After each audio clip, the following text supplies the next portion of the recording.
नमस्कार। मृच्छकटिक परीक्षा दृष्टि में आप सबका स्वागत है। मैं नरेश आज मृच्छकटिकम परीक्षा दृष्टि लेकर उपस्थित हुआ हूँ। आशा है कि आपने इससे पूर्व की वीडियोज देखी होंगी और नोट्स भी बना लिए होंगे। तो एचटेट यूजीसी नेट की परीक्षा के लिए बहुत उपयोगी सीरीज चल रही है। जो महत्वपूर्ण ग्रंथ हैं लगभग वो हमने कंप्लीट कर लिए हैं और इसके पश्चात हम अन्य विषयों को उपस्थित करेंगे। तो जिन भी मित्रों ने ये वीडियो नहीं देखी है एचटेट और यूजीसी नेट के लिए, जहाँ कहीं भी इन ग्रंथों का परिचय लगा हुआ है तो उस परीक्षा के लिए उपयोगी साबित है होगी ये। तो मैं आशा करता हूँ कि आपने ये वीडियो देख ली होंगी और हम दिसंबर 2025 के लिए और यदि बाद में भी कोई वीडियो देख रहा है उसके लिए भी ये बहुत ही महत्वपूर्ण विषय उपस्थित कर रहे हैं। तो बिना देरी किए हुए आज का प्रारंभ करते हैं। तो सबसे पहले मृच्छकटिकम के रचयिता महाकवि शूद्रक, तो उनका परिचय पढ़ते हैं हम। तो शूद्रक का वास्तविक नाम शिमुक या सीमुक था। इनका समय प्रथम शताब्दी ईसा पूर्व माना जाता है। इनकी आयु के बारे में 100 वर्ष 10 दिन, ठीक है, 100 वर्ष 10 दिन का समय मिलता है। ठीक है। तो किसी भी ग्रंथ को जब हम पढ़ते हैं तो उसके जो रचयिता है उसके बारे में पढ़ना उतना ही महत्वपूर्ण है जितना कि ग्रंथ को पढ़ना है। तो वैसे संस्कृत के कवियों के बारे में, आचार्यों के बारे में ज्यादा जानकारी हमें प्राप्त नहीं होती है, परंतु फिर भी जो प्राप्त होती है तो वे बहुत महत्वपूर्ण है। तो कई बार क्या होता है, जैसे अगला ये टॉप पॉइंट है, इसमें लिखा है शूद्रक ने स्वेच्छा से आत्मदाह किया था। तो अब पीछे से एक सवाल आया था किंवदंती से यूजीसी नेट में कि कालिदास की कौन से राजा के पास मृत्यु हुई थी। एक वेश्या के द्वारा मारे गए थे कालिदास। तो वैसे है तो ये किंवदंती, कोई पक्की इसमें कोई पक्का सोर्स नहीं है कि कालिदास की मृत्यु वहीं हुई थी। ठीक है। तो इनसे हम ये अंदाजा लगा सकते हैं कि जो जो कोई भी कवि के बारे में किंवदंती है, जैसे इनके बारे में है कि ये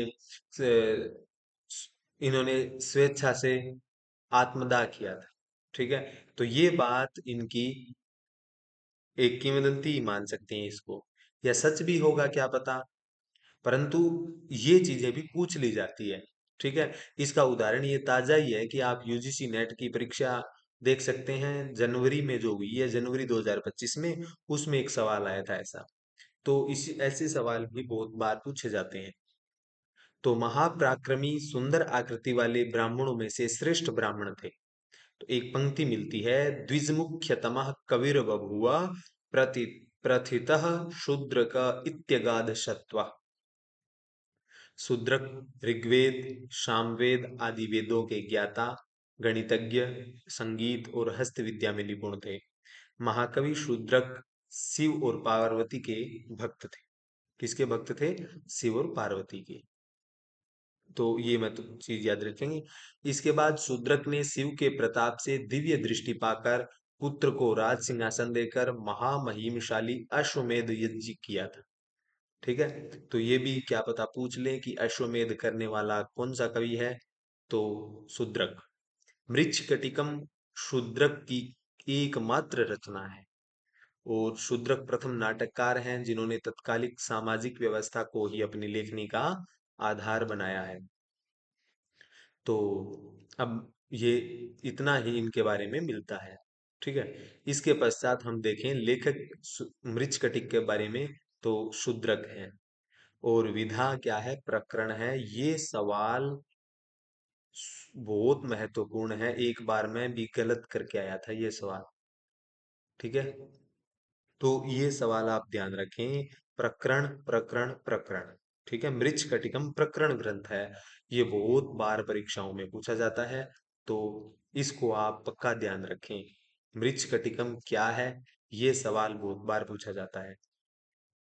रीति इसकी वैदर्भी है और अंक इसमें 10 है। ये भी सवाल मोस्ट इंपॉर्टेंट सवालों में से एक है। इसके बाद इसका जो रस है वो श्रृंगार रस है, और हास्य, भय, अद्भुत और करुण ये गौण रस है। उपजीव्य की बात करें तो भाष्कृत दरिद्र चारुदत्तम इसका उपजीव्य माना जाता है। और डॉक्टर कांतनाथ शास्त्री तेलंग के अनुसार गुणाढ्य की बृहद कथा में वर्णित गोपाल दारक तथा आर्यक का जो एक विद्रोह है, तो वहां से भी माना जाता है। कुल इसमें श्लोकों की बात करें तो 380 श्लोक हैं, ये ध्यान रखेंगे। इसके बाद मृच्छकटिकम का नायक बात करें तो चारुदत्त है जो धीर प्रशांत नायक है। और नायिका की बात करें जो कुलजा धूता नायक धूता है, वो कुलजा नायिका है जो चारुदत्त की पत्नी है। और जो चारुदत्त की प्रेमिका है, वेश्या गणिका नायिका है वसंत सेना, वो प्रगल्भा नायिका है। प्रतिनायक की बात करें तो सकार है, ये संस्थानक है। अन्य पात्रों में आर्यक, शर्विलक, विट्ट, सूत्रधार, नटी, रदनिका, मदनिका, धूता, चंदनक, संवाह, रोहसेन इत्यादि ये प्रमुख पात्र हैं। वैसे पात्रों की संख्या की बात करें तो 24 पुरुष पात्र हैं और 8 स्त्री पात्र हैं। सूत्रधार और नटी को छोड़ने पर 30 पात्र स्वीकृत है। मंच पर नए आने वाले पात्र जिनका जिक्र जिक्र आता है वो चूर्णवृद्ध है, पालक है, रेभिल है और सिद्ध है, इनका केवल जिक्र आता है। इसके पश्चात हम बात करें तो मृच्छकटिक का जो नामकरण है वो क्यों पड़ा है। तो मृत सकटिका, मृत मतलब होता है मिट्टी और सकटिका मतलब गाड़ी। तो उपयुक्त संहिता में तकार के बाद श है, अतः स्तो सुनासु सूत्र से त के स्थान पर क्या होगा, च होगा। ठीक है, मृत प्लस सकटिका बन जाएगा और सो सस छोटी सूत्र से स के स्थान पर छ हो जाएगा, और मृच प्लस छकटिका तो बन जाएगा मृत छटकटिका। ठीक है, इस ग्रंथवाची शब्द होने के कारण नपुंसकलिंग एक वचन में इसका प्रयोग होगा। ठीक है, जिसका हिंदी में अर्थ है मिट्टी की गाड़ी। ठीक है, ये ध्यान रखेंगे। ग्रंथवाची कोई भी शब्द होता है वो नपुंसकलिंग में बनता है। तो इसका जो समास की बात करें तो मृदः शक्टिका यस्मिन इति मृच्छकटिकम। ठीक है, कौन सा समास है, बहुव्रीहि समास है। साहित्य दर्पण के अनुसार प्रकरण का नाम नायक नायिका के नाम पर होना चाहिए। तो नायिका नायकाख्यानात संख्या प्रकरणादिषु, ऐसा संज्ञा प्रकरणादिषु यानी नायिका नायकाख्यानात संज्ञा प्रकरणादिषु, यानी नायिका और नायक के नाम पर इसकी संज्ञा होनी चाहिए, किसमें, प्रकरण आदि में। इसके बाद बात करें मृच्छकटिक एक प्रकरण है। ठीक है, अतः इसका नामकरण इसके छठे अंक में वर्णित एक विशेष घटना पर हुआ है। चारुदत्त का पुत्र है रोहसेन, और पड़ोसी के बच्चे की गाड़ी को देखकर मिट्टी की गाड़ी से वो नहीं खेलता है, उसके सोने की गाड़ी मांगता है। रदनिका के बहलाने पर भी वह नहीं मानता। इस पर वसंत सेना ने अपने आभूषण स्वर्ण सक्टिका बनवाने के लिए उसकी मिट्टी की गाड़ी में क्या कर देती है, डाल देती है। कौन, वसंत सेना किसकी गाड़ी में डाल देती है, रोहसेन की गाड़ी में, जो चारुदत्त का पुत्र है। इस प्रकार पूरे प्रकरण में मिट्टी की गाड़ी संबंधित घटना विशेष महत्व रखती है। इसीलिए इस ग्रंथ का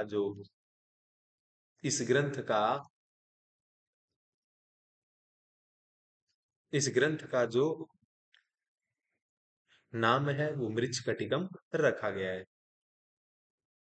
इसके बाद बात करें पात्र परिचय की, तो पुरुष पात्रों में सबसे महत्वपूर्ण है सूत्रधार, प्रधान नट, मंच का व्यवस्थापक। चारुदत्त नायक है, उज्जैनी का ब्राह्मण है। मैत्रेय इसका विदूषक है, ये ध्यान रखेंगे। चारुदत्त का परम मित्र है। ये भी पूछा जाता है कि मृच्छकटिक का विदूषक कौन है। शकार प्रतिनायक है, राजपाल का साला है ये। और विट की बात करें तो शकार का सहचर है। चेट की बात करें तो शकार का सेवक है। ठीक है, कौन है सेवक है? विट। ठीक है, ये ध्यान रखेंगे। इसके पश्चात हम बात करें तो माथुर है, वो सभिक प्रधान जुआरी है और दरदुरक जुआरी है और संवाहक चारुदत्त का भूतपूर्व नौकर और जुआरी बौद्ध भिक्षु है ये, जो वसंत सेना के पास जाकर कहता है मैं चारुदत्त का नौकर हूँ प्राचीन। और कर्णपूरक वसंत सेना का सेवक है। सर्विलक मदनिका का प्रेमी है, चोर है ये सेंध लगाता है और गहने चुरा लेता है चारुदत्त के घर से। और वर्धमानक जो चेट है चारुदत्त का यान वाहक है, यानी गाड़ी चलाने वाला है। और बंधुल बंधुल वसंत सेना का आश्रित है। ठीक है, ये ध्यान रखेंगे। इसके बाद कुंभिलक है, वसंत सेना का एक गुलाम है, दास है। चेट वसंत सेना का दास है। विट वसंत सेना का श्रृंगार सहचर है। और रोहसेन चर का पुत्र है, ये बहुत पूछा जाता है। और आर्यक की बात करें, आर्यक गोपालक। ठीक है, आर्यक गोपालक क्या है? आर्य गोपालक गोपाल बालक राजपालक का कैदी है, बाद में राजा बन जाता है। और स्थावर सेठ सकार का यान वाहक है। वीरक ये पालक का सेनापति है, रक्षक है। और चंदनक पालक का सेनापति रक्षक है। शोधनक न्यायालय का नौकर है। और अधिकरणिक ये न्यायाधीश है। श्रेष्ठी नगर का प्रतिष्ठित पुरुष है, न्याय करने में न्यायाधीश का सहायक है। और कायस्थ की बात करें तो न्यायालय का लेखक है, पेशकार और पेश करने वाला। और चांडाल जो फांसी देने वाला जल्लाद है। ठीक है, उसको क्या कहते हैं? चांडाल कहते हैं, क्योंकि फांसी देने का काम करता है दसम अंक में चारुदत्त को। ठीक है, ये ध्यान रखेंगे, ये प्रमुख पात्र थे।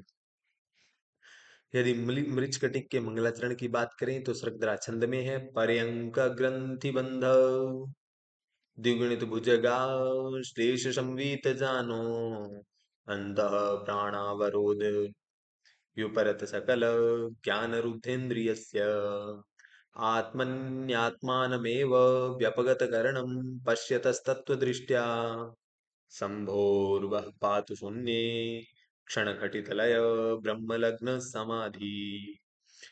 तो पर्यंक नामक योगासन में संधि स्थल पर बांधने से, द्विगुणित सर्प के लपेटने से जिस शिव के घुटने बंधे हुए हैं, योग बल के द्वारा प्राणवायु को भीतर ही रोक देने में जिसकी समस्त इंद्रियां बाह्य ज्ञान से विरत तथा संयत हो गई है, और जिसने यथार्थ ज्ञान के द्वारा इंद्रिय व्यापार निरोध पूर्वक अपने भीतर आत्मा का दर्शन किया है, उस शिव की समाधि निराकार ब्रह्म के दर्शन में होने वाली एकाग्रता के कारण ब्रह्म में लगी हुई है।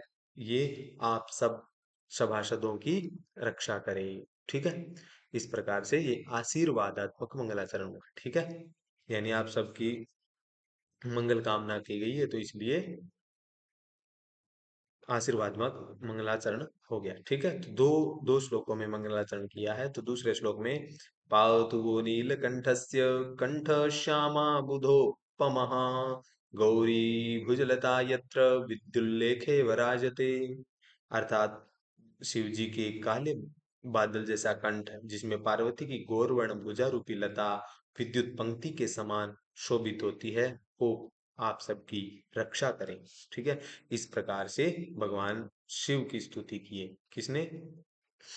मृच्छकटिकम में शिमुक ने, यानी शूद्रक ने, हाँ शूद्रक ने। ठीक है, शूद्रक की मृच्छकटिक है, शूद्रक का दूसरा नाम सीमुक है, सीमुक या सीमुक।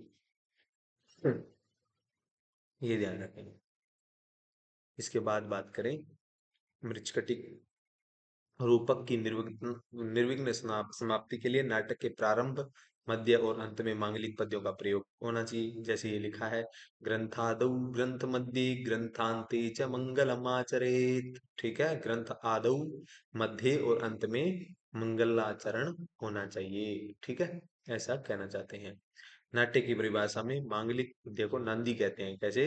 नंदन्ति देवता अस्यामिति नांदी। ठीक है। और मंगलाचरण के दो पद्यों का प्रयोग हुआ है, आशीर्वादात्मक और वस्तु निर्देशात्मक मंगलाचरण है। द्वितीय श्लोक में समासोक्ति के माध्यम से कथा का निर्देश किया गया है। पत्रावली नांदी है। मृच्छकटिक में अष्टपदी नांदी का प्रयोग हुआ है।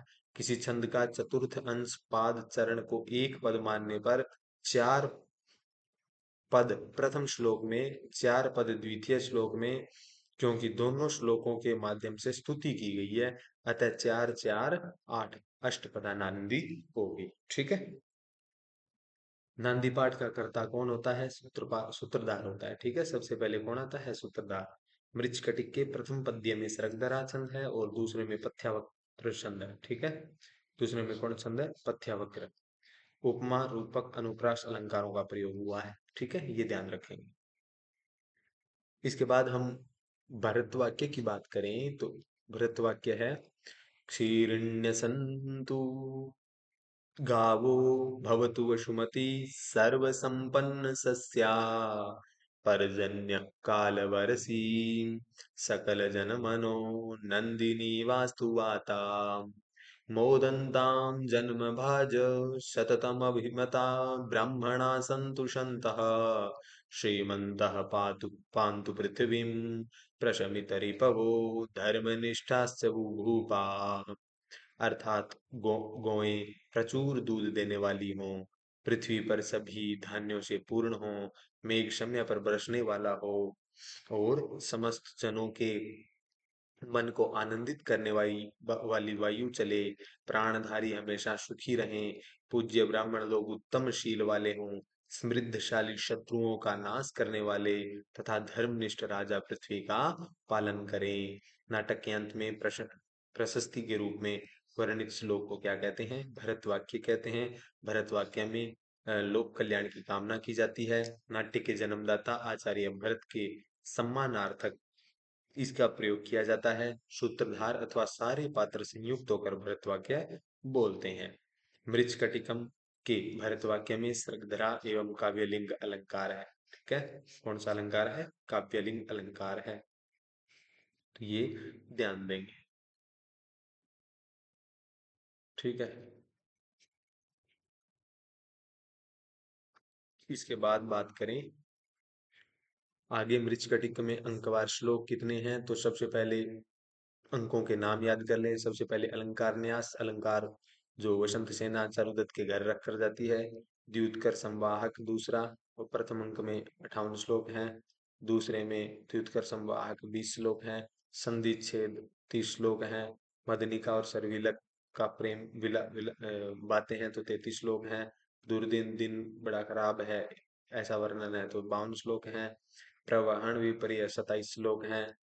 और आर्य आर्यक अपहरण इसमें 9 श्लोक हैं। और वसंत सेना मोटन इसमें 47 श्लोक हैं। न्यायालय या व्यवहार नाम मिलता है 43 श्लोक हैं इसमें। और उपसंहार यानी संहार 61 श्लोक है। ठीक है। तो ये ध्यान देंगे। इसके लिए एक श्लोक भी मैंने एक पहले वीडियो में डाला हुआ है शायद, अलम द्युतश्च सन्निश्च मदनी दुर्दिनस्तथा प्रवहण अपहरणे मोटनो व्यवसंगृति, ऐसा पंक्ति मिलती है। न्यायालय यानी व्यवहार, व्यवहार किसको कहते हैं? जो मुकदमा चलता है उसको। और संहार, उपसंहार मिलता है 10वें अंक में, तो 10 अंक है। ठीक है। इसके बाद बात करें प्रमुख प्रमुख घटनाएं अंकवार, तो सबसे पहले प्रथम अंक में चारुदत्त की दरिद्रता का वर्णन है। विट चेट सहित सकार वसंत सेना का पीछा करते हैं। अंधकार का लाभ उठाकर वसंत सेना चारुदत्त के घर में छिपने तथा आभूषणों को न्यास यानी धरोहर के रूप में चारुदत्त के घर में छोड़ना चाहती है। द्वितीय अंक में चारुदत्त के पूर्व सेवक संवाहक का दूत में ऋणी होकर वसंत सेना के पास आना तथा वसंत सेना द्वारा उसे ऋण मुक्त कराना। जुआरी संवाहक बौद्ध भिक्षु बन जाना। ठीक है। कौन बन जाता है? बौद्ध भिक्षु बन जाता है। कौन? जुआरी। वसंत सेना के हाथी जिसका नाम है खुंड मोटक और संवाहक पर आक्रमण करना, सेवक द्वारा संवाहक की रक्षा करना तथा पुरस्कार के रूप में चारुदत्त अपनी बहुमूल्य चादर सेवक को देना। ठीक है। तो खुंड मोटक नाम है इसके हाथी का। क्या नाम है? खुंड मोटक। ये पूछ लेंगे आप बता। ठीक है। अगला, चारुदत्त के घर में सेंध मारकर सर्विलक द्वारा वसंत सेना के आभूषणों को चुरा लेता है। चोरी किए हुए आभूषण के बदले में चारुदत्त अपनी पत्नी धूता को बहुमूल्य रत्नमाला दे देता है। चतुर्थ अंक की बात करें तो सर्विलक द्वारा चोरी आभूषण से अपनी प्रेयसी मदनिका को वसंत सेना के घर से मुक्त कराना चाहता है और वधु के रूप में स्वीकार कर लेता है। सर्विलक द्वारा अपने बंदी मित्र आर्य को छुड़ाने के निमित्त जाना और रत्नमाला लेकर विदूषक द्वारा वसंत सेना के विशाल भवन का अवलोकन करना। रत्नमाला लेकर विदूषक जाता है तो वसंत सेना का विशाल महल देखता है। पंचम अंक की घटना की बात करें तो पंचम अंक में वसंत सेना चारुदत्त के घर में रात बिताती है और वर्षा काल का भव्य वर्णन है पंचम अंक में। षष्ठ अंक की बात करें चारुदत्त के पुत्र रोशन का सोने की गाड़ी के लिए जिद करना, जबकि रजनिका उसे मिट्टी की गाड़ी देती है। ठीक है। और इसी दृश्य पर वसंत सेना का मिट्टी की गाड़ी को आभूषणों से भरना और वसंत सेना की गाड़ी ब्रह्मवश बदल जाना कि चारुदत्त बुलाता है इसको गाड़ी में, तो ये गलती से किसी दूसरी गाड़ी में चढ़ जाती है और उनके जो वो दुष्ट प्रकृति के लोग हैं उनके पास चली जाती है। ठीक है। तो इसी इसी अंक के नाम पर जो मिट्टी की गाड़ी, इसीलिए इसका नाम पड़ा है मृच्छकटिक। सप्तम अंक की बात करें आर्य का चारुदत्त के पास पहुंचकर पुष्प करंडक उद्यान में जाना, तो ये ध्यान रखेंगे पुष्प करंडक उद्यान का नाम है, और चारुदत्त द्वारा आर्य के बंधन को कटवाना। इसके बाद अष्टम अंक की बात करें तो पुष्प करंडक उद्यान में सकार द्वारा वसंत सेना का गला घोटना। ठीक है। तो पुष्प करंडक उद्यान में चली जाती है गलती से कौन? वसंत सेना। ठीक है। गलती से गाड़ी में चढ़ जाती है और जो सकार है वो वसंत सेना का गला घोट देता है और वसंत सेना बेहोश हो जाती है। वसंत सेना को मृत समझकर सकार चारुदत्त पर झूठा अभियोग चलाने न्यायालय में चला जाता है। झूठा केस करने के लिए कहाँ चला जाता है? न्यायालय में। बौद्ध भिक्षु संवाहक द्वारा वसंत सेना को उपचार हेतु बौद्ध विहार में ले जाना। ठीक है। जो वो संवाहक था जिसको छुटाया था वसंत सेना ने, वो क्या करता है? वसंत सेना को उपचार के लिए ले जाता है अपने विहार में, बौद्ध विहार में। इसके बाद नवें अंक की बात करें तो शकार द्वारा अपने पक्ष में निर्णय देने के लिए न्यायाधीश को धमकी देता है और वसंत सेना का चारुदत्त के घर जाने संबंधित वसंत सेना की माता की गवाही दिला देता है और वसंत सेना का आभूषण विदूषक के पास से मिलना और चारुदत्त को फांसी की सजा मिल जाती है। और दशम अंक में पालक को मारकर आर्य का राजा बन जाता है और चारुदत्त को फांसी से मुक्ति होती है। फिर वो फंस जाता है कौन? सकार है वो, और वसंत सेना वधु पद को प्राप्त कर लेती है। क्यों? क्योंकि वसंत सेना ठीक होकर के आ जाती है। इस प्रकार से इस प्रकरण की कथा समाप्त हो जाती है। ठीक है। इसके बाद बात करें तो अलंकार एवं छंद की योजनाओं की बात करें तो मृच्छकटिक में स्वाभाविक रूप से अलंकारों का प्रयोग है। कौन कौन से? रूपक, उत्प्रेक्षा, उपमा, साथ साथ काव्यलिंग और विशेषोक्ति और समासोक्ति अलंकार हैं। और महाकवि शूद्रक ने पूरे मृच्छकटिक में 21 प्रकार के छंदों का प्रयोग किया है। सार्वधिक छंद वसंतिल का है, शार्दुल विक्रीडित और उपजाति मुख्य है। अब मुख्य सूक्तियों की बात करते हैं। सूक्तियों की सबसे पहली सूक्ति है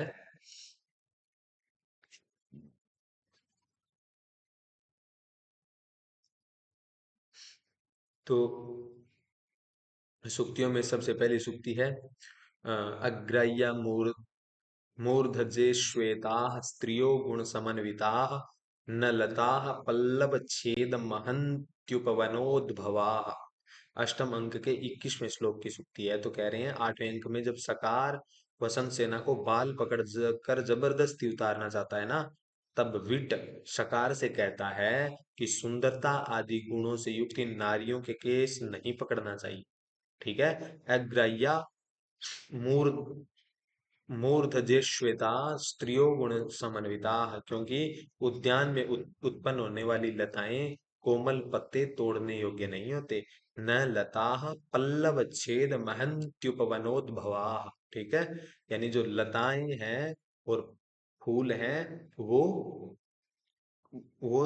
कोमल, उनको तोड़ना नहीं चाहिए। ठीक है। अगली सूक्ति है, अपंडितास्ते पुरुषा मता ये स्त्रीषु च स्त्रीषु विश्वसंति। चौथे अंक में सर्विलक मदनिका और वसंत सेना के सामने कहता है, वे मनुष्य मुझे मूर्ख लगते हैं जो स्त्रियों और संपत्ति पर विश्वास करते हैं। संपत्ति और स्त्रियां सर्प कन्याओं के समान कुटिल गमन करती है। ऐसा कौन कहता है? सकार कहता है, सर्विलक कहता है चतुर्थ अंक में। अगली सूक्ति है, दुर्लभा गुणा विभवाश्च अपेयेषु तडागेषु बहुतरमुदकम भवति। ये सूक्ति बहुत बार पूछी गई है, कई बार पूछी गई सूक्ति है ये। द्वितीय अंक में संवाहक वसंत सेना से बताता है कि चारुदत्त दान देने के कारण अत्यंत दरिद्र हो गए हैं। इस पर वसंत सेना कहती है, गुण और संपत्ति का एकत्र पाया जाना दुर्लभ है। न पीने योग्य पानी वाले तालाबों में बहुत पानी होता है। ठीक है, ऐसा वसंत सेना कहती है। इसके बाद अगली सूक्ति है, अयं च सूरत ज्वाला कामाग्नि प्रणयन धनः नराणाम यत्र हूयन्ते यौवनानि धनानि च। भावार्थ है, चतुर्थ अंक में सर्विलक कहता है कि रतिक क्रीड़ा जिसकी ज्वाला है, प्रेम जिसका ईंधन है, ऐसी काम वासना रूपी अग्नि है जिस कामाग्नि में मनुष्यों के यौवन और धन हवन किए जाते हैं। और अगली सूक्ति है, अल्पक्लेशम मरणम दारिद्र्यम मनंतकम दुखम। प्रथम अंक की सूक्ति है, ये बहुत महत्वपूर्ण सूक्ति है। ठीक है, क्या है? चारुदत्त प्रथम अंक में विदूषक से कहता है, हे मित्र, निर्धनता और मृत्यु में से मुझे मृत्यु अच्छी लगती है। निर्धनता नहीं, मृत्यु में थोड़ा कष्ट है, किंतु निर्धनता कभी न समान समाप्त होने वाला दुख है। अगली सूक्ति है, ये भी महत्वपूर्ण सूक्ति है, अर्थतः पुरुषो नारी नारी सार्थतः पुमान। तीसरे अंक की सूक्ति है, इसमें चारुदत्त विदूषक से कहता है कि धन्य होने के कारण ही पुरुष नारी तुल्य है, और नारी है वह धन होने से पुरुष के समान है। ठीक है, ठीक है, धन न होने के कारण पुरुष क्या है? नारी के समान है, और नारी है वो धन होने से पुरुष के समान है। ये सूक्ति भी महत्वपूर्ण है। अहोधिक वैषम्यम लोक व्यवहारस्य। नवम अंक की सूक्ति है, सकार द्वारा झूठे अभियोग पर अधिकारिणिक यानी न्यायाधीश कहता है कि अहो लोक व्यवहार की विषमता को धिक्कार है। ये भी महत्वपूर्ण है। अहो व्यवहार पराधीन तया दुष्करम खलु परचित्त ग्रहणम अधिकरणिकैः। नवे अंक में अधिकरणी कहता है कि अहो, न्यायालय के पराधीन होने के कारण न्यायाधीशों के द्वारा दूसरों के मन को जानना कठिन है। ठीक है, अगली सूक्ति है महत्वपूर्ण पंक्ति, अहो प्रभावः प्रिय संगमस्य मृतोपि को नाम पुनर्धियेत। दसवें अंक में चारुदत्त कहता है, प्रिय वसंत सेने, तुम्हारे कारण नष्ट किया जाता हुआ यह मेरा शरीर तुम्हारे द्वारा ही मुक्त करा लिया गया। अहो प्रिय मिलन का महान प्रभाव, अन्यथा मरा हुआ भी कोई फिर जीवित हो सकता है, ऐसा कहता है। ठीक है, अहो प्रिय मिलन का महान प्रभाव, अन्यथा मरा हुआ भी कोई कोई फिर जीवित हो सकता है, अर्थात नहीं हो सकता। अगली सूक्ति है, ये महत्वपूर्ण सूक्ति है, बहुत बार पूछी गई है ये भी सूक्ति भी। आलाने गृह्यते नारी वाजी वल्गाशु गृह्यते हृदये गृह्यते नारी तद यदिदम नास्ति गम्यताम। प्रथम अंक में विट सकार से कहता है, ये नहीं सुना तुमने कि हाथी खंबे में बांधने से रोका जाता है, घोड़ा लगाम से रोका जाता है, स्त्री हृदय से प्रेम करने पर वश में की जाती है, और हृदय में प्रेम नहीं तो जाइए। ऐसा कौन कहता है? विट कहता है सकार से, प्रथम अंक में ही। अगली पंक्ति है, कथम हीन कुसुमादपि सहकार पादपान मकर मकरंद बिंदवो निपतंती। चतुर्थ अंक में कहता है, विदूषक द्वारा रत्नावली नामक आभूषण स्वीकार करते समय वसंत सेना अपने आप से कहती है, मंजरी रहित आम के वृक्ष से भी पुष्पराज की बूंदें कैसे गिर रही हैं, ऐसा कहती है। अगली पंक्ति है, कामो वामः। अर्थात पंचमंग विदूषक चारुदत्त को समझाता है कि यह वसंत सेना नामक गणिका से दूर रहें, लेकिन चारुदत्त अधिक उत्कंठित हो जाता है। विदूषक कहता है, काम का स्वभाव उल्टा ही होता है, किसी के समझाने से कोई प्रभाव नहीं पड़ता। कामो वामः, जो काम का प्रभाव है वो उल्टा ही होता है। अगली, किम हीन कुसुमं सहकार पादपम मधुकर्य न पुनः सेवन्ते। तो दूसरे अंक की सूक्ति है, निर्धन चारुदत्त पर आसक्त होने पर द्वितीय अंक में मदनिका वसंत सेना से कहती है, आर्ये, क्या भ्रमरियां मंजरी रहित आम के वृक्ष का सेवन करती हैं? न हीन कुसुमम, किम हीन कुसुमम सहकार पादपम मधुकर्य न पुनः सेव्यन्ते, सेवन्ते। ठीक है, यानी मदनिका कहती है। अगला, गगन तले प्रति वसंतौ चंद्र सूर्यावपि विपत्तिम लभेते। दशम अंक में चंडाल चारुदत्त से कहता है, आर्य, आकाश तल में निवास करने वाले चंद्रमा और सूर्य भी विपत्ति को प्राप्त होते हैं, फिर मनुष्यों की तो बात ही क्या। गणयन्ति न शीतोष्णम रमणाभिमुखा स्त्रियः, ये भी सूक्ति महत्वपूर्ण है।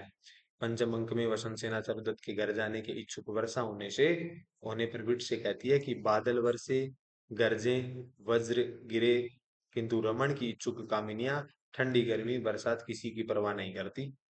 गणिका नाम पादुकांतर प्रविष्ट वलेष्टुका दुखेन पुरर पुरर्निराक्रियते। क्या है? गणिका नाम पादुकांत अप्रविष्ट वलेष्टुका दुखेन पुरर्निराक्रियते, अर्थात वेश्या वसंत सेना के प्रति भड़काता है। चारुदत्त को वेश्या वसंत सेना के प्रति विदूषक भड़काता है, कहता है कि वेश्या तो जूते के अंदर प्रविष्ट हुई कंकर के समान है।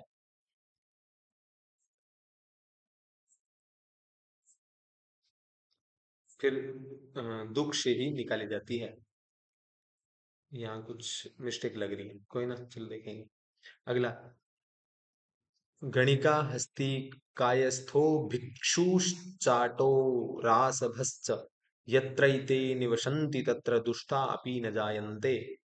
कह रहे हैं, पंचम अंक में विदूषक चारुदत्त से कहता है कि वेश्या, हाथी और कायस्थ भिखारी धूर्त और गधा, जहां ये रहते हैं वहां दुष्ट भी वृद्धि को प्राप्त नहीं करते, सज्जनों की तो बात ही क्या है। ठीक है, कौन कौन रहे? वेश्या, हाथी, कायस्थ, भिखारी, धूर्त, गधा, ये चीजें जहां रहती है वहां दुष्ट भी वृद्धि नहीं करते, सज्जनों की तो बात ही क्या है। गुण खल्वनुरागस्य कारणम पुनः बलात्कार, कह रहे हैं, विट कहता है प्रथम अंक में वसंत सेना से, तुम वेश्या हो इसलिए समान रूप से सबका सेवन करो। इस पर वसंत सेना कहती है, प्रेम का वास्तविक गुण, प्रेम का वास्तविक कारण गुण है, न कि बलात्कार। अगला, गुणेषु यत्नः पुरुषेण कार्या न किंचिद प्राप्य तमम गुणानाम। चतुर्थ अंक में सर्विलक वसंत सेना से कहता है कि गुणों के अर्जन में मनुष्य को सदा प्रयत्न करना चाहिए, गुणों के द्वारा कुछ भी अलभ्य नहीं है। अपने गुणों के उत्कर्ष के कारण चंद्रमा शिव जी के दुर्लभ स्तर पर आश्रय पा लिया है, गुणों के कारण। ठीक है, गुणेष्वेव हि कर्तव्य प्रयत्न पुरुष सदा गुण युक्तो दरिद्रोपि नैश्वरैर गुण समः। ये पंक्ति भी बहुत महत्वपूर्ण है, ये तो एनसीईआरटी में भी दी गई है। ठीक है, 9th क्लास की एनसीईआरटी देखेंगे तो उसमें है ये। सर्विलक कहता है, मनुष्यों को गुणों में यत्न करना चाहिए, गुणवान दरिद्र भी गुणहीन धनिकों के समान नहीं। ठीक है, गुणवान गुणहीन धनिक भी है ना, वो भी नहीं है, दरिद्र भी गुणहीन धनिकों के समान नहीं है, बल्कि उनसे बढ़कर है। ठीक है, छिद्रेष्वनर्था बहुली भवंती, कह रहे 9वें अंक में चारुदत्त न्यायालय में सोचता है कि आपत्ति काल में मनुष्य की भूल होते ही अनेक अनिष्ट एकत्रित हो जाते हैं। ठीक है, तो ये सूक्ति महत्वपूर्ण थी, और पीछे वाली, यानी गुणवान दरिद्र भी गुणहीन धनिकों से समान नहीं है, बढ़कर है। यानी गुणवान व्यक्ति है और यदि उसके पास धन नहीं है ना, तो भी वो धनिक व्यक्ति से श्रेष्ठ है, ऐसा कहना चाहते हैं। दुष्कर्म विषमौषधिम कर्तुम, ये पंक्ति भी महत्वपूर्ण है। 8वें अंक में विट मन में सोचता है कि विष को औषधि बनाना दुष्कर है। न कालम अपेक्षते स्नेहा, ये भी पंक्ति महत्वपूर्ण है, कई बार पूछी गई है। चारुदत्त विदूषक को शीघ्रता से वसंत सेना का रथ से उतारने को बोलता है और कहता है कि प्रेम समय का अत्यधिक देरी को सहन नहीं करता। ठीक है, प्रेम समय की जो देरी है उसको सहन नहीं करता। चंद्रादातको भवति, अर्थात मदनिका सर्विलक द्वारा चुराई हुई आभूषण को चारुदत्त को लौटाने के लिए कहती है। इस पर सर्विलक आशंका करता है कि चारुदत्त अभियोग न लगवा दे। फिर मदनिका चारुदत्त को लक्ष्य करके कहती है, चंद्रमा से गर्मी नहीं होती। ठीक है। न पुष्पम पुष्पम ओशमर्हत्युद्यानलता, ठीक है, न पुष्पमोश महर्त्युद्यानलता, अर्थात प्रथम अंक में शकार से भयभीत होकर वसंत सेना अपने आभूषण देना चाहती है। इस पर विट कहता है, उद्यानलता पुष्प हरण के योग्य नहीं है। न युक्तम परकलत्र दर्शनम, तो प्रथम अंक की ये सूक्ति बहुत महत्वपूर्ण है। ठीक है, जो मैं स्टार लगा रहा हूँ वो सूक्तियां तो 100% बहुत ज्यादा महत्वपूर्ण है। ठीक है, प्रथम अंक में चारुदत्त के घर में छिपी वसंत सेना को देखकर चारुदत्त कहता है कि पराई स्त्री का दर्शन करना उचित नहीं है। तो ऐसी पंक्ति एक अभिज्ञान शाकुंतल में भी आती है। ठीक है, तो इन दोनों में सेम ना हो जाए तो आप ध्यान ध्यान कर लेंगे। ठीक है, इसके बाद अगला, न शक्या हि स्त्रियो रोढ़ुम परस्थिता दयितम प्रति, पंचम अंक में कहता है, चारुदत्त के घर जाते समय वर्षा होने लगती है तो वसंत सेना कहती है कि हे इंद्र, चाहे गरजो चाहे बरसो, सैकड़ों वज्र छोड़ो, फिर भी प्रियतमा के प्रति प्रस्थान करती हुई स्त्रियां नहीं रोकी जा सकती। पक्ष विकलश्च पक्षी शुष्कश्च तरु शरश्च जलहीनम सर्पश्चोद्धृत दृष्टस्तुल्यलोके दरिद्रश्च। तो पंचम अंक में चारुदत्त वसंत सेना ने कहता है, पंख रहित पक्षी, सूखा वृक्ष, जल रहित तालाब और दाढ़ उखाड़ा हुआ सर्प, दरिद्र, ये सब संसार में समान है। ठीक है, इसके बाद अगला है, परोपि बंधु समसंस्थितस्तस्य मित्रम न कश्चित् द्विषमस्य स्थितस्य। ठीक है, तो कह रहे हैं 10वें अंक में चरक कहता है कि सुख की अवस्था में अन्य जन भी सगे संबंधी हो जाते हैं, किंतु आपत्ति में कोई मनुष्य का मित्र नहीं होता। पुरुषेषु न्यासो निक्षिप्यन्ते न पुनर्गृहेषु। ठीक है, पुनर्गेहेषु, ये पंक्ति भी बहुत महत्वपूर्ण है, ये भी आप ध्यान रखेंगे। ये महत्वपूर्ण पंक्ति है। क्या कह रहे हैं, चारुदत्त की यह घर धरोहर के योग्य नहीं है कहने पर वसंत सेना कहती है, आर्य यह झूठ है, पुरुषों पर धरोहर रखी जाती है न कि घरों में। ठीक है, पुरुषेषु न्यास निक्षिप्यन्ते न पुनर्गेहेषु, ऐसा वसंत सेना कहती है। ये पंक्ति महत्वपूर्ण है। बहुदोषा ही सर्वरी, न्यास रूप में रखे आभूषणों के रक्षणार्थम चारुदत्त विदूषक से कहता है, ठगी चोरी से बचना चाहिए क्योंकि रात्रि वास्तव में बड़ी दोषपूर्ण होती है। ठीक है, ये पंक्ति भी महत्वपूर्ण है। ठीक है, मूले छिन्ने कुत पादपस्तस्य पालनम, नवम अंक में सजा प्राप्त चारुदत्त विदूषक से रोशेन का पालन करने के लिए कहता है। इस पर विदूषक कहता है, जड़ कट जाने पर वृक्ष का पालन कैसे होगा। ठीक है, मूले छिन्ने कुतः पादपस्य पालनम।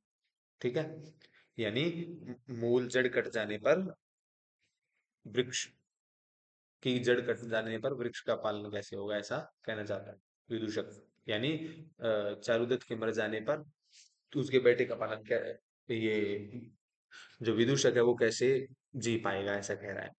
यह आत्मबलम ज्ञात्वा भारम तुलितम मनुष्य, द्वितीय अंक में संवाहक अपने से सोचकर कहता है, जो मनुष्य अपने बल को जानकर उसके अनुसार भार को वहन करता है उसका पतन नहीं होता, वह दुर्गम पथ पर चलने से भी विपदग्रस्त नहीं होता है। यज्ञोपवीतम ही नाम ब्राह्मणस्य महदुपकारण उपकरण द्रव्यम, तृतीय अंक में सेंध काटते समय प्रमाण सूत्र भूलने के कारण यज्ञोपवीत से नाप करते हुए सर्विलक कहता है, यज्ञोपवीत भी ब्राह्मण की बहुत उपयोगी वस्तु है, विशेषतः हम जैसों की। ठीक है, यानी चोरों की, ऐसा कहता है कौन, विदूषक। राहु गृहीतोऽपि चंद्रो न वंदनीयो जनपदस्य। प्रथम चंडाल के चारुदत्त के साथ आर्य संबोधन करने पर द्वितीय चंडाल कहता है, क्या राहु द्वारा ग्रसित चंद्रमा भी नगरवासियों के लिए वंदनीय नहीं होता? ठीक है, क्या राहु द्वारा ग्रसित चंद्रमा भी नगरवासियों के लिए वंदनीय नहीं होता? अर्थात होता है। वरम व्यायच्छतो मृत्युर्न गृहीतस्य बंधने। आर्यक अपने आप कहता है कि भीम का अनुसरण करूंगा, मेरी भुजा शस्त्र होगी, लड़ते हुए मृत्यु अच्छी है, कारागार में पड़े हुए नहीं। ठीक है। विविक्त विश्रम अ, विविक्त विश्रम्भरसो ही कामः।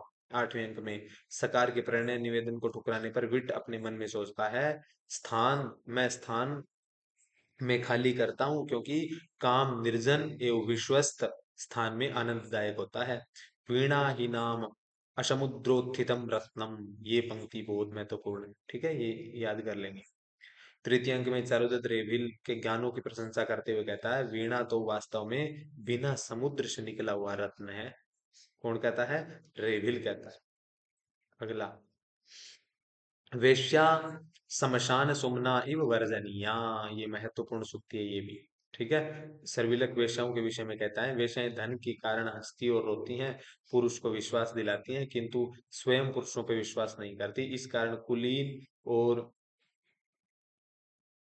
शील युक्त पुरुष को शमशान के पुष्पों के समान वेश्याओं को त्याग देना चाहिए। ठीक है, कौन कहता है ये? सर्विलक कहता है। संकनीया ही लोकेस्मिन निष्प्रतापा दरिद्रता।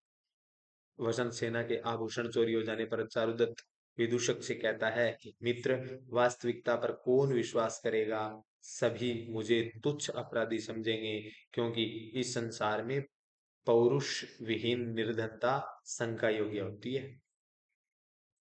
ठीक है, ये भी बहुत महत्वपूर्ण सूक्ति है, और ये भी बहुत महत्वपूर्ण है ये भी। क्या शून्यम अपुत्रस्य गृहं चिरं शून्यम नास्ति यस्य सन्मित्रम। मूर्खस्य दिश शून्य सर्वम शून्यम दरिद्रस्य। सूत्रधार कहता है, पुत्रहीन का घर सूना है, जिसका अच्छा मित्र नहीं है उसका सब सूना है। मूर्ख के लिए सभी दिशाएं शून्य है, निर्धन के लिए तो सब कुछ सूना है। ठीक है।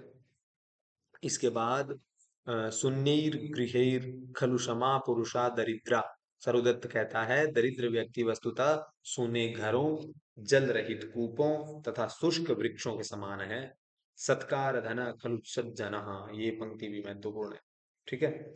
संवाहक वसंत सेना से कहता है, दूसरों का सत्कार करना ही सत्पुरुषों का धन होता है, चंचल संपत्ति किसके पास नहीं है। साहसे श्री प्रतिवशति। चतुर्थ अंक में सर्विलक अपनी चोरी का गुणगान करते हुए मदनिका से कहता है, अज्ञे साहस में लक्ष्मी निवास करती है। ये भी महत्वपूर्ण पंक्ति है। सुजन खलु भृत्यानुकंपक स्वामी निर्धन को पिशोभते। चेट कहता है, सेवकों पर दया करने वाला सज्जन स्वामी धनहीन होता हुआ भी शोभित होता है। स्त्रियो ही नाम खल वेता निसर्गादेव पंडिता पुरुषाणाम तु पांडित्यम शास्त्रैरेवोपदिश्यते। ये पंक्ति भी महत्वपूर्ण पंक्ति है। ठीक है। सरविलक मदिनिका से कहता है, स्त्रियां तो वस्तुतः स्वभाव से कुशल होती हैं, पुरुषों की कुशलता तो शास्त्रों के द्वारा ही सिखाई गई होती है। अगली, त्रिषु नरागः कार्यो रक्तम पुरुषम स्त्रिय परिभवन्ति रक्तैव हि रतन्व्या विरक्त भावातुहातप्या। सर्विलक कहता है, स्त्रियों पर प्रेम नहीं करना चाहिए। स्त्रियां प्रेमी पुरुष को तिरस्कृत कर देती हैं, प्रेम करने वाली स्त्री के साथ ही रमण करना चाहिए। प्रेमहीन स्त्री तो त्याग ही देना चाहिए। स्वके गेहे कुकूरोपि तावत चंडो भवति किम पुनरहम ब्राह्मण। विदूषक कहता है, ये पंक्ति महत्वपूर्ण है। रजनिका को शकार द्वारा पकड़ने पर विदूषक क्रोध पूर्वक डंडा उठाकर कहता है, अरे, अपने घर में कुत्ता भी बलवान होता है, फिर मैं तो फिर भी ब्राह्मण हूं। ठीक है। स्वदोषैर भवति ही संकितो मनुष्य। सर्विलक कहता है, वस्तुतः मनुष्य अपने दोषों के कारण संकित हो जाता है। स्त्रियों स्त्रियो ही नाम खल वेता निसर्गा देव पंडिता पुरुषाणाम तु पांडित्यम शास्त्रैरेवोपदिश्यते। ठीक है। तो ये अगली पंक्ति है, ठीक है। स्त्रियो ही नाम खलवेता, निश्चित निश्चित ही स्त्रियों निसर्गादेव पंडिता पुरुषाणाम तो पंडितम। ये दोबारा आ गई है पंक्ति, ठीक है, इससे पहले भी हमने इसको पढ़ लिया है। तो आज के लिए इतना ही। आप सबका बहुत बहुत धन्यवाद। और मृच्छकटिकम की जो प्रमुख सूक्तियां थी, क्योंकि 10 प्रकरण है तो प्रमुख पंक्तियां ज्यादा हैं, तो आप सबसे मेरा अनुरोध रहेगा कि आप इस वीडियो को ज्यादा से ज्यादा अपने मित्रों तक शेयर करें। और अब हम अगले विषय लेकर शीघ्र ही उपस्थित होंगे। और आप सब जुड़े रहे इतनी देर, तो आप सबका बहुत बहुत धन्यवाद। मैं नरेश एचटेट दिसंबर 2025 के लिए और यूजीसी नेट के लिए इसी प्रकार से उपयोगी चीजों को लेकर आता रहूंगा। और यदि आप चैनल पर नए हैं तो चैनल को सब्सक्राइब अवश्य करें। और एक बार फिर आप सबका धन्यवाद। तो यूट्यूब चैनल है हमारा @आई कुमार नरेश। धन्यवाद। नमः संस्कृताय।